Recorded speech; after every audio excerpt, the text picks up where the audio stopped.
মনীষা কৈলারা ক্যান্সারে আক্রান্ত হয়েছিলেন 2012 সালে। দীর্ঘদিন চিকিৎসা নিয়ে সেরে উঠলেও শরীর মনে এখনও আছে ক্লান্তির ছাপ। ব্যাধির সঙ্গে লড়াই যত কঠিন ছিল তার চেয়ে তীব্র ছিল হতাশা কাটিয়ে ওঠার লড়াই। ভয়ঙ্কর সেই দিনগুলো পার করে আসতে পেরেছিলেন মনীষা। বহু বছর পর তাকে নিয়ে আবারও চর্চা হচ্ছে, মন খুলে সাক্ষাৎকার দিচ্ছেন, ভক্তদের প্রশংসায় বিগলিত হয়েছেন। আর এসবই সম্ভব হয়েছে সঞ্জয় লীলা ভানসালীর হীরামান্ডি সিরিজের কল্যাণে। সিরিজের প্রধান চরিত্র মল্লিকা জানের ভূমিকায় তার অভিনয় মুগ্ধ করেছে। হীরামান্ডি এখন নেটফ্লিক্সের সবচেয়ে জনপ্রিয় ভারতীয় সিরিজ। মনীষা জানিয়েছেন, ক্যান্সারে আক্রান্ত হওয়ার পর এবং বয়স 50 পেরিয়ে আসার পর জীবন এভাবে ঘুরে দাঁড়াবে তা স্বপ্নেও কল্পনা করতে পারেননি। ইনস্টাগ্রামে গতকাল তিনি লিখেছেন, হীরামন্ডি আমার জীবনকে বদলে দিয়েছে।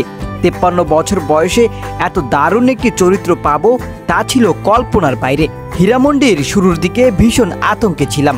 ক্যান্সারের রেশ এখনও শরীরে রয়ে গেছে। দীর্ঘ শুটিং শিডিউল, ভারী কস্টিউম, গহনা, এগুলো এই অসুস্থ শরীরে ক্যারি করতে পারবো কিনা হীরামন্ডি ছিল জীবনের কঠিন একটি পরীক্ষা।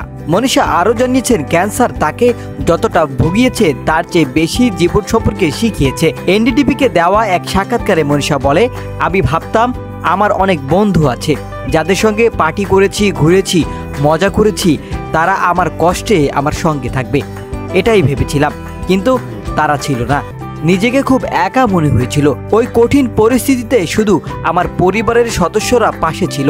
ইনস্টাগ্রামে তিনি লিখেছেন, যারা ভাবছেন আপনাকে দিয়ে আর কিছুই হবে না তাদের বলছি, কখনো হাল ছাড়বেন না।